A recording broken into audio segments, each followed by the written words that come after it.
warahmatullahi wabarakatuh. Kembali lagi bersama saya di channel Guru Gaul. Jangan lupa like and subscribe agar channel ini makin berkembang. Kali ini kita akan membahas mengenai materi pembelajaran di kelas 9, yaitu materi mengenai teks cerpen.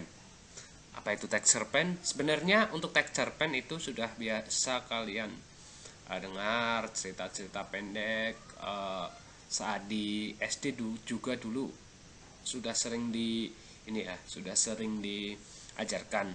Tapi di kelas 9 ini kalian materinya diperdalam lagi.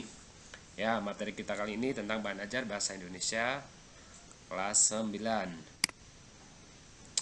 Ya, nanti ada materi bahan ajar, soal dan pembahasannya itu kita akan lihat nanti, biar kita sama-sama belajar. Ini di soal-soal ujian nasional juga biasanya keluar. Unsur intrinsik dan ekstrinsik dalam cerpen, harusnya kalian itu masih ingat ya, karena di kelas 7 kalau tidak salah juga pernah diajarkan untuk unsur intrinsik dan ekstrinsik cerpen. Ini cerpen dulu. Cerpen merupakan karangan fiktif yang berisi sebagian kehidupan seseorang atau kehidupan yang diceritakan secara ringkas, yang berfokus pada suatu tokoh. Ciri-ciri cerpen ini ada bersifat fiktif. Tahu fiktif itu apa? Fiktif itu tidak asli. Kalau asli itu namanya biografi. Panjang cerpen kurang dari 10.000 kata. Habis dibaca dalam sekali duduk. Dalam artian bukan sekali duduk kalian duduk langsung baca kelar, tapi maksudnya kalian sambil santai. Memiliki kesan tunggal, bersifat padu, padat, dan intensif. Terdapat konflik tetapi tidak sampai menimbulkan perubahan nasib pelaku utama. Hanya terdapat satu alur saja. Perwatakan atau penokohan dilukiskan secara singkat. Itu untuk ciri-ciri cerpen. Selanjutnya, unsur-unsur intrinsik cerpen.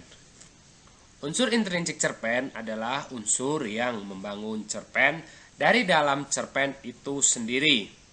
Salah satunya, nomor 1, yaitu tokoh dan karakter tokoh. Dalam buku lain biasanya dijelaskan tokoh dan penokohan, kayak gitu ya. Tokoh yaitu pemeran atau orang yang memerankan tokoh. Pelaku di situ ya, pelakunya itu. Ada 3 tokoh, yaitu protagonis, antagonis, dan tritagonis. Untuk tokoh protagonis yaitu tokoh yang biasanya berperilaku baik.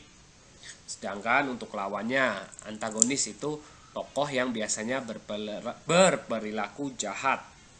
Dan yang ketiga yaitu tetragonis. Tritagonis merupakan tokoh yang biasanya membantu tokoh protagonis dan biasanya berperilaku baik. Lanjut. Unsur intrinsik yang kedua yaitu latar atau setting. Latar dalam sebuah cerita menunjukkan pada pengertian, tempat, hubungan waktu, dan lingkungan sosial tempat terjadinya peristiwa-peristiwa yang diceritakan. Latar menggambarkan tempat, waktu, suasana peristiwa dalam cerita.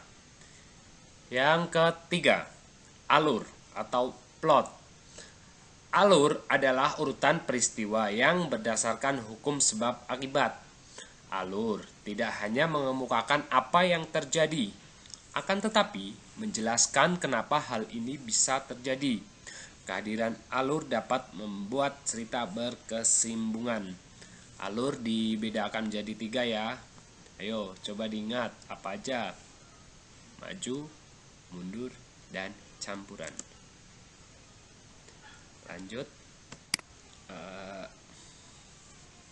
Yang keempat yaitu sudut pandang atau point of view ya. Dari mana kalian melihat sudut pandang dari cerita itu. Sudut pandang adalah visi pengarang dalam memandang suatu peristiwa dalam cerita. Ada beberapa macam sudut pandang, diantaranya sudut pandang orang pertama, gaya bahasa dalam sudut pandang aku, ya. Kalau orang pertama berarti aku, keakuan. Sudut pandang peninjau orang ketiga dan sudut pandang campuran. Yang kelima, gaya bahasa. Gaya bahasa adalah cara khas penyusunan dan penyampaian dalam bentuk tulisan dan lisan. Ruang lingkup dalam tulisan meliputi penggunaan kalimat, pemilihan diksi, penggunaan majas, dan penghematan kata. Kata-katanya harus efektif. Unsur intrinsik yang keenam yaitu tema. Kalau tema tentu ini tidak boleh ketinggalan ya. Dalam suatu cerpen itu harus ada temanya. Tema adalah persoalan pokok sebuah cerita. Tema disebut juga ide cerita. Tema dapat berwujud pengamatan pengarang terhadap berbagai peristiwa dalam kehidupan ini. Kita dapat memahami tema sebuah cerita jika sudah membaca cerita tersebut secara keseluruhan. Ya, jadi kalau udah membaca keseluruhan kita dapat menyimpulkan temanya ini apa sih, kok apa ceritanya bisa menarik seperti itu. Untuk amanat yang ketujuh yaitu unsur-unsur intrinsik yang ketujuh, amanat. Melalui amanat, pengarang dapat menyampaikan sesuatu, baik hal yang bersifat positif maupun negatif. Dengan kata lain, amanat adalah pesan yang ingin disampaikan pengarang berupa pemecahan masalah atau jalan keluar terhadap persoalan yang ada dalam cerita. Selanjutnya, unsur ekstrinsik cerpen. Ini yang harus kalian pahami betul-betul karena kalian sering sekali salah ketika disuruh menyebutkan unsur ekstrinsik cerpen. Unsur ekstrinsik cerpen adalah unsur-unsur yang berada di luar karya sastra, tetapi secara tidak langsung mempengaruhi bangun cerita sebuah karya. Yang pertama, latar belakang penciptaan berkaitan dengan tujuan dari karya sastra. Sejarah latar belakang pengarang berkaitan dengan kondisinya seperti sosial, masyarakat dari karya sastra sosial. Kondisi masyarakat berkaitan dengan kondisi sekarang dari karya sastra seperti tentang pemanasan global atau kondisi masyarakat. Yang keempat, unsur psikologis berdasarkan psikologis dari si pengarang. Ya, ini Bapak mau memberikan contoh-contoh pembahasan soalnya ya. Diberikan contoh cerpen seperti berikut. Ku tak mungkin jatuh cintakan, tidak sekarang, tidak denganmu. Pesonamu menjeratku, tapi aku takkan membiarkan diriku jatuh cinta kepadamu. Takkan pernah ku percaya segala tuturmu kepadaku. Dan ku akan selalu menganggap bohong apapun yang kau ucapkan kepadaku sejak itu, termasuk yang itu, yang 2 kali kau sampaikan padaku. Sampai kapanpun kau merayuku, aku tak akan pernah lagi percaya padamu. Kebohongan-kebohonganmu telah merusak cintaku. Iya. Nah, bukti bahwa waktu tokoh kamu pembohong dapat diketahui melalui, ayo, apa? Kita mikir bareng-bareng. Tingkah laku tokoh kamu, tingkah laku tokoh aku, dialog tokoh kamu atau dialog tokoh aku. Ya. 5, 4, 3, 2, 1. Dan jawabannya adalah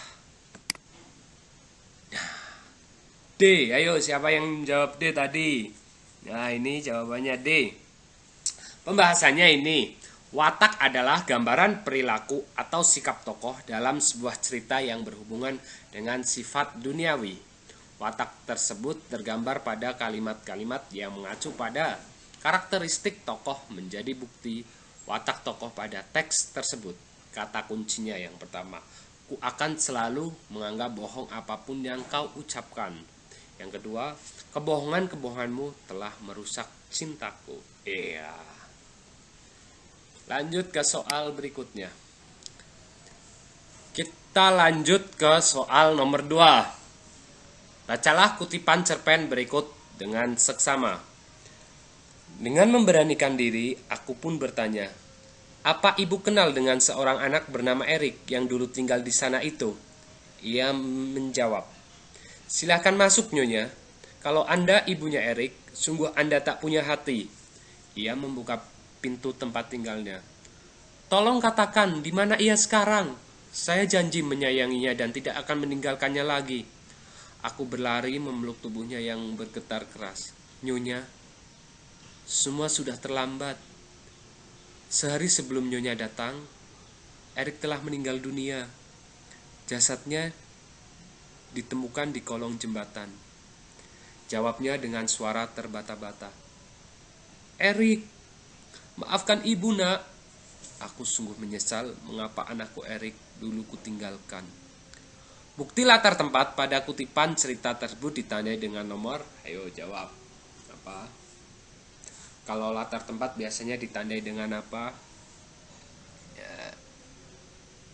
Dan jawabannya adalah, nah jawabannya A. Pasti banyak yang menjawab di kolong jembatan. Itu sebenarnya hanya pengecoh ya, karena di kolong jembatan itu cuma dijadikan tempat untuk apa ya? Tadi penemuan peristiwa itu, bukan peristiwa itu terjadi di mana. Jadi latar merupakan tempat, waktu atau suasana peristiwa cerita terjadi. Untuk menemukan latar perlu mencermati kata yang merujuknya. Kata kunci yang dirujuk yaitu membuka pintu. Jadi mereka ada di rumah. Latar tempatnya itu ya. Pasti banyak yang menjawab di kolong jembatan tadi. Selanjutnya, cuma ada 2. Jadi karena cuma 2, nanti kalian bisa belajar sendiri di rumah. Apa aja, latihan-latihan soal dari buku bisa, dari internet bisa, dan dari sumber-sumber lainnya, dari buku pegangan yang kalian gunakan. Terima kasih telah menonton video ini. Semoga bermanfaat untuk kalian semua, bisa belajar selama masa pandemi ini. Sampai jumpa di materi selanjutnya. Terima kasih.